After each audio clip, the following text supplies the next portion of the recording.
ক্যালেন্ডারে দাগ কেটে রাখো, এই দাগের সাথে দেখা হবে ঈদে। আফরান নিশোর আপকামিং দাগি মুভিতে কে কে থাকবে সে বিষয়ে তো জানাবো, সাথে জানাবো এলসিইউ ইউনিভার্সের আপকামিং মুভি কাইতি 2 এটা কখন রিলিজ হবে। এছাড়া সালমান খানের আপকামিং সিকান্দার মুভিতে কি সালমান খানের ডাবল রোল হতে চলেছে, সাথে পুষ্পা 2 এই মুভিটার মধ্যে যে নতুন 20 মিনিট অ্যাড করা হয়েছে সে 20 মিনিটের মধ্যে কি কি সিন রয়েছে ইত্যাদি সব অসাধারণ আপডেট থাকবে এই ভিডিওটার মধ্যে। সো ভিডিওটা ইন্টারেস্টিং হবে, অবশ্যই শেষ পর্যন্ত দেখতে থাকবেন। ভিডিও শুরু করার আগে রিকোয়েস্ট হচ্ছে যে যারা এখনো পর্যন্ত চ্যানেলটা সাবস্ক্রাইব করেন নাই বা চ্যানেলে এখনো পর্যন্ত নতুন, তারা অবশ্যই এই ভিডিওতে লাইক এবং চ্যানেলটা অবশ্যই সাবস্ক্রাইব করে রাখবেন। তাহলে আর কথা না বলে চলুন ভিডিও শুরু করা যাক। প্রথমে কথা বলা যাক আফরান নিশোর আপকামিং বহুল প্রতীক্ষিত মুভি দাগি সিনেমাটার স্টার কাস্ট নিয়ে। আফরান নিশোর দাগি সিনেমাটার মধ্যে প্রধান চরিত্রে অবশ্যই আফরান নিশোকে আমরা দেখতে পারবো, সাথে এই সিনেমাটার প্রধান নায়িকা চরিত্রে থাকবে তমা মির্জা, সাথে দেখতে পাওয়া যাবে সুনেরাকে। তাছাড়া মুভিটার প্রধান ভিলেন চরিত্রে আমরা শহীদুজ্জামান সেলিমকে দেখতে পারবো।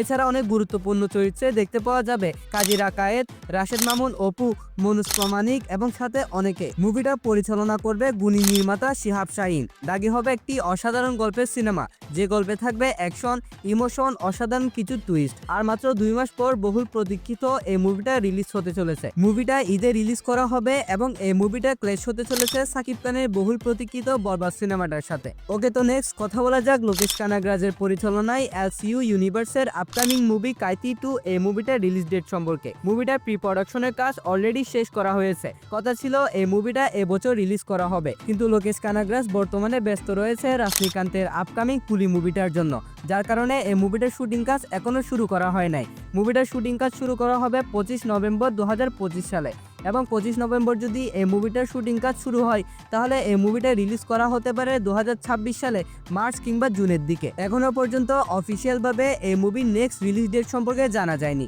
যখন এটা জানা যাবে তখন অবশ্যই আমি আমার চ্যানেলে জানিয়ে রাখবো। এবার কথা বলা যাক সালমান খানের সিকান্দার মুভিটা নিয়ে।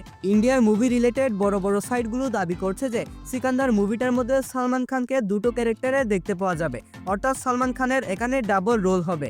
আর এই গুঞ্জনটা অনেকটা স্ট্রং বলে মনে হচ্ছে। আর বর্তমান সময়ে তো ডাবল রোলের বিষয়টা একটা ট্রেন্ডিংয়ে পরিণত হয়েছে।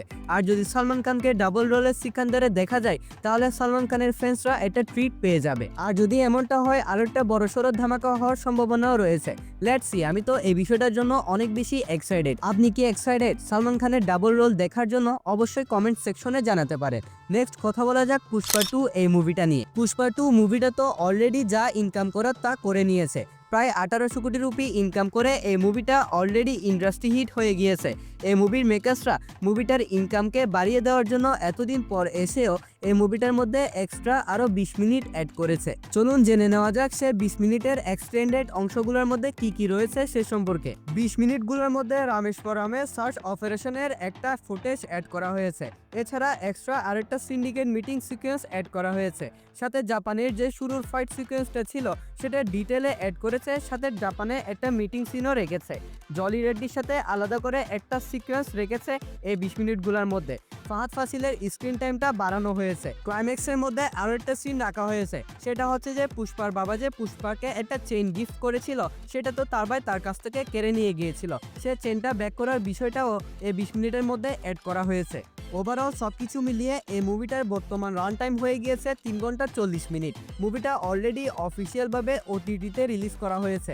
যারা এখন পর্যন্ত এই মুভিটা দেখেন নাই তারা MLWBD নামের এই ওয়েবসাইটটা থেকে অবশ্যই দেখে আসতে পারেন। চলুন জেনে নেওয়া যাক এই মুভিটার ইনকাম সম্পর্কে। মুভিটা এ পর্যন্ত ওয়ার্ল্ড ওয়াইড শেয়ার কালেকশন তুলেছে 836 কোটি রুপি এবং ওয়ার্ল্ড ওয়াইড গ্রস কালেকশন তুলেছে 1755 কোটি রুপি। মুভিটা এখন আরো বেশ কয়েকটা দেশে রিলিজ হওয়া বাকি রয়েছে, যেমন ধরেন চীন, জাপান। এই মুভিটা যখন চীন বা জাপানে রিলিজ করা হবে এটা অনায়াসে 2000 কোটি রুপি পার করে দাঙ্গালের রেকর্ডটাকে ছুমন্তর করে দিবে। সো গাইস, আজকের এই ভিডিও ছিল এতটুকু পর্যন্ত। যদি আপনার ভালো লাগে তাহলে অবশ্যই লাইক এবং চ্যানেলটা সাবস্ক্রাইব করে রাখবেন। দেখা হবে নেক্সট ভিডিওতে। ততক্ষণ ভালো থাকবেন, সুস্থ থাকবেন। টেক কেয়ার, আল্লাহ হাফেজ।